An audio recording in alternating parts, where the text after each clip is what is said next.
Good morning students. आज हम हमारा नेक्स्ट मैनेजमेंट का टॉपिक आगे बढ़ाने वाले हैं। ठीक है, बीएस का मैनेजमेंट हमने फर्स्ट चैप्टर स्टार्ट करा था कि नेचर बिजनेसमैन का या फिर पर्पस क्या रहता है किसी भी मैनेजमेंट को स्टार्ट करने के लिए। हम लोग आगे बढ़ते हैं। आज का पहला टॉपिक है इम्पोर्टेंस ऑफ मैनेजमेंट, कि हमारा जो मैनेजमेंट है उसके इंपॉर्टेंस क्या क्या होते हैं। मैनेजमेंट हमने देखा था कि व्हाट इज मैनेजमेंट, किसी भी चीज़ों को प्रॉपर तरीके से मैनेज करना, शेड्यूल करना, उसको कैरी फॉरवर्ड करना ताकि एक ऑर्गेनाइजेशन प्रॉपर तरीके से रन कर सके। अब स्टार्ट करते हैं इंपॉर्टेंस ऑफ मैनेजमेंट। सुनना, first helps in achieving group goals. जब तक हमारा किसी भी ऑर्गेनाइजेशन का मैनेजमेंट प्रॉपर नहीं होगा ना, मैनेजमेंट के जितने भी ऑब्जेक्टिव्स है या फिर मैनेजमेंट जिस चीज के लिए वर्क कर रहा है, जिस काम के लिए मैनेजमेंट बनाया गया है, वो गोल्स कभी अचीव नहीं होंगे। ग्रुप के गोल से, इंडिविजुअल गोल से, हर गोल को अचीव करने के लिए मैनेजमेंट होना जरूरी है। तो अगर मैनेजमेंट प्रॉपर होगा, काम सही तरीके से होगा, तो गोल्स इजीली अचीव होंगे। ये फर्स्ट पॉइंट है। Second, increases efficiency. इफिशिएंसी का मतलब ये है कि हमारा जो काम है हम कितने अच्छे तरीके से कर पा रहे हैं। अगर मेरे साथ एक टीम है जिसके साथ मुझे मिलकर काम करना है, तो टीम जितना ज़्यादा मुझे सपोर्ट करेगी, कोऑपरेट करेगी किसी भी काम के लिए, तो उतने अच्छे से मेरा काम होगा, तो मेरी इफिशिएंसी बढ़ेगी। मैं अकेला काम करूं या ग्रुप में मिलकर काम करूं, अगर ग्रुप में मिलकर काम करेंगे तो काम ज़्यादा जल्दी होगा और ज़्यादा अच्छे से भी होगा, क्योंकि मैं टीम को इस तरीके से डिस्ट्रीब्यूट करूंगा कि जो बंदा जिस फील्ड में एक्सपर्ट है उसको वही काम करना है, तो काम वो बहुत परफेक्शन के साथ होगा। ठीक है, तो जैसे हम मैनेजमेंट के साथ मिलकर काम करते हैं ना, तो हमारी इफिशियंसी इंक्रीज होती है। सेकेंड पॉइंट है इंक्रीजेस इफिशियंसी। फिर आते हैं हमारे थर्ड पॉइंट पे, क्रिएट्स डायनामिक ऑर्गेनाइजेशन। अब व्हाट इज डायनामिक ऑर्गेनाइजेशन ये देखते हैं। मैनेजमेंट जब भी फॉर्म होता है ना, तो मैनेजमेंट के कुछ रूल्स डिसाइड होते हैं, लेकिन वो जो सेट ऑफ प्रोटोकॉल्स डिसाइड हुए हैं, अगर हम सिर्फ उसी पर स्टिक करके चलेंगे ना, तो हो सकता है कि आगे हमको प्रॉब्लम्स क्रिएट हो सके। फॉर एग्जाम्पल, कि अगर मुझे मेरे ऑर्गेनाइजेशन में कोई काम करना है, तो हर काम एक तरीके से हो ऐसा जरूरी नहीं है। हो सकता है कुछ काम ऐसे है जो अलग सेट ऑफ रूल से फॉलो करना है, कुछ काम ऐसे है जो अलग सेट ऑफ रूल से काम करने चाहिए। तो मैनेजमेंट जो होना चाहिए या फिर मैनेजमेंट की जो टीम होनी चाहिए और मैनेजमेंट का जो वर्क होना चाहिए, वो इस तरीके से होना चाहिए कि वो अपने अकॉर्डिंग, सिचुएशन के अकॉर्डिंग अपने आप को कन्वर्ट कर सके।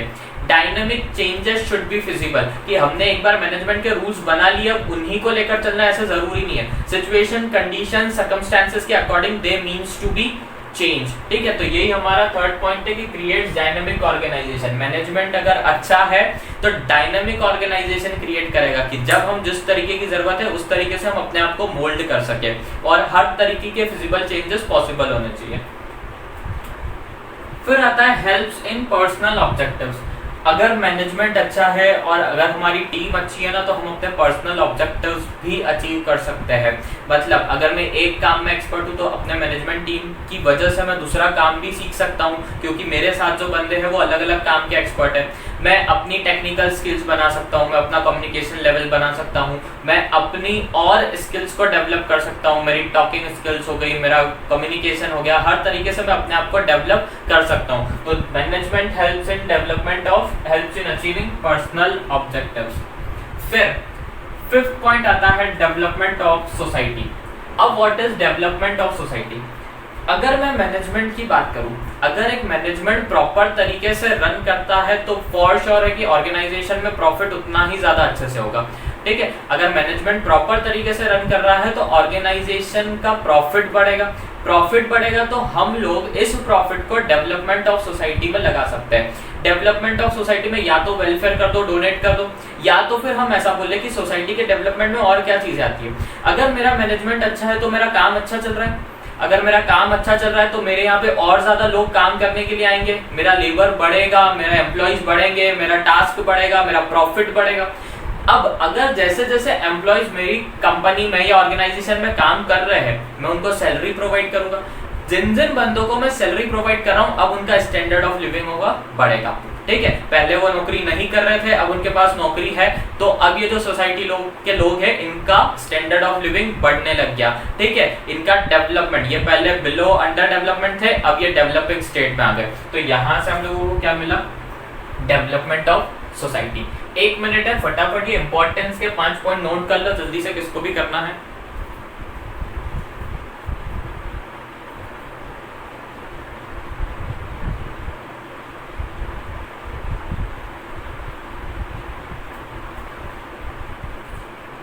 चलिए नेक्स्ट स्टार्ट करते हैं। अगला टॉपिक है मैनेजमेंट इज एन आर्ट। अब हमारे पास यहाँ पे दो पॉइंट है डिस्कस करने के लिए कि मैनेजमेंट आर्ट भी होता है और मैनेजमेंट एज अ साइंस भी हम समझ सकते हैं। मैनेजमेंट एज एन आर्ट भी समझेंगे, मैनेजमेंट एज अ साइंस भी समझेंगे। अब फर्स्ट देखते हैं what is management as a art. Management करना हर किसी के बस की बात नहीं है। अगर मैं हर कोई बोल दे कि मुझे मैनेजर बनना है, मैनेजमेंट करना है, तो it is not possible. Management is a art, मतलब आपके अंदर क्या क्या क्वालिटीज होनी चाहिए। आप हर चीज को मैनेज कर रहे हैं। अब मैनेजमेंट का मतलब अगर आप किसी मैनेजर की पोस्ट पर है तो आपके नीचे वाले एम्प्लॉयज आपकी बात सुन रहे हैं या नहीं सुन रहे हैं, आपका उनके साथ बिहेवियर कैसा है, आपका उनके साथ एटीट्यूड कैसा है, आपको प्रॉपर नॉलेज कितना है, that all should be clear. अब मैनेजमेंट इज अ आर्ट में हमारे पास क्या क्या चीजें होनी चाहिए। हमारे पास स्किल्स होनी चाहिए कि हम हमारे बंदों से काम करवा सकते हैं या नहीं करवा सकते, वो हमारी बात सुन रहे हैं या नहीं सुन रहे हैं। अगर हम उनसे काम करवा रहे हैं तो किस एटीट्यूड से काम करवा रहे हैं, हम उन पर बिल्कुल तानाशाही रौब जमा कर काम करवा रहे हैं या फिर बिल्कुल उनको साथ में रख कर काम करवा रहे हैं।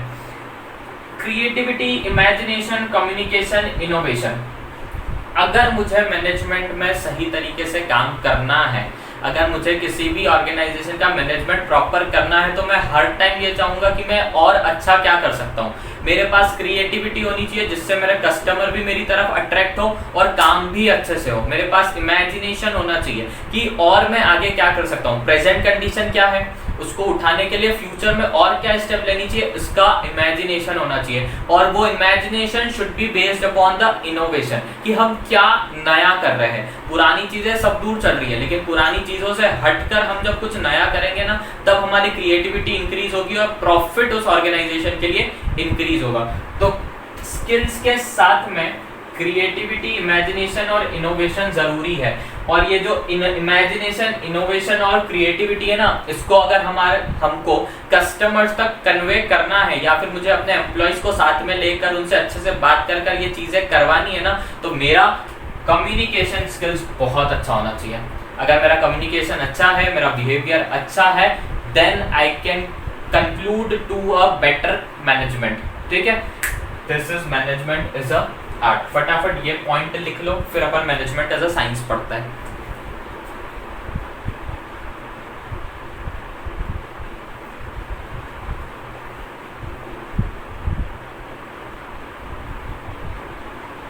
ठीक है, अब मैनेजमेंट एज अ आर्ट पढ़ने के बाद अब हम आते हैं मैनेजमेंट एज अ साइंस पर।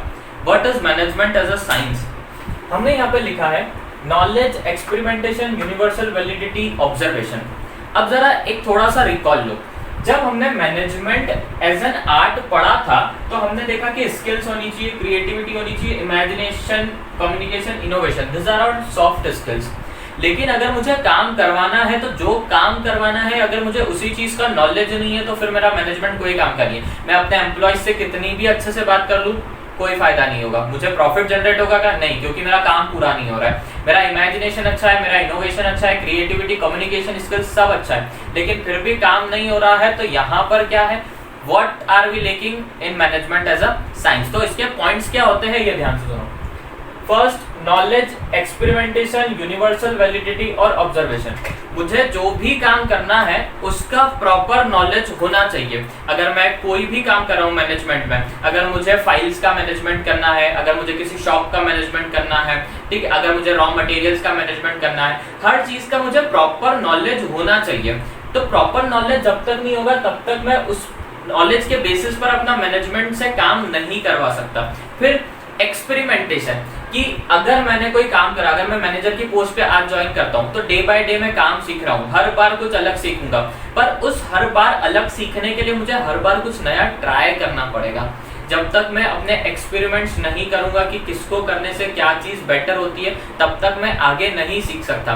तो हमारे मैनेजमेंट में हमारा एक्सपेरिमेंटेशन भी होना चाहिए। तो experimentation is also based upon facts and knowledge and figures, तो that also comes under science. फिर यूनिवर्सल वैलिडिटी और ऑब्जर्वेशन, कि एक बार जब मैंने एक्सपेरिमेंट कर लिया तो पहले उसको ऑब्जर्व करो कि वो किस तरीके से वर्क कर रहा है, उसके क्या प्रॉज आ रहे हैं, क्या कॉन्स आ रहे हैं, उसमें क्या लॉस हो रहा है, क्या प्रॉफिट हो रहा है, क्या अच्छी चीजें आ रही है, क्या बुरी चीजें आ रही है, सबका प्रॉपर तरीके से ऑब्जर्वेशन होना चाहिए। और लास्ट में फिर उसकी चेक होनी चाहिए यूनिवर्सल वैलिडिटी, कि मैनेजमेंट में जो तुमको काम करना है उसके लिए तुमने रूल्स बना तो लिए, क्या रूल्स वो हर जगह अप्लाई हो रहे हैं? ऐसा नहीं कि एक काम के लिए हमने मैनेजमेंट के रूल्स बना लिए, क्या वो हर जगह यूनिवर्सल वैलिडिटी है कि हाँ आप इस तरीके का कोई भी काम करेंगे तो हर जगह ये रूल्स हमारे वर्क करेंगे? ये होना जरूरी है, ठीक है। Knowledge, experimentation, observation, universal validity और ऑब्जर्वेशन। क्लियर? चलो ये पॉइंट नोट करो फटाफट।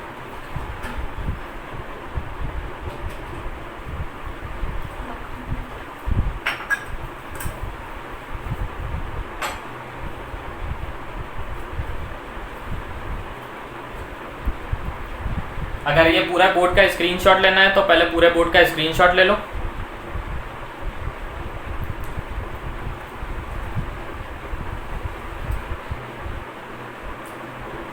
चलिए एक फटाफट रिकॉल करते हैं। हमने देखा इंपॉर्टेंस ऑफ मैनेजमेंट, क्या पॉइंट्स है? Helps in achieving group goals, हमको हमारे गोल्स अचीव करने में हेल्प करेगा, हमारी इफिशियंसी इंक्रीज करेगा, काम करने की क्षमता, कैपेबिलिटी, एबिलिटी सब इंक्रीज होगी जिससे हम ज्यादा काम कर सके और ज्यादा प्रॉफिट जनरेट कर सके। डायनामिक ऑर्गेनाइजेशन क्रिएट करता है, मतलब टाइम से अकॉर्डिंग अगर हम चेंजेस लाना चाहे तो हम कर सकते हैं।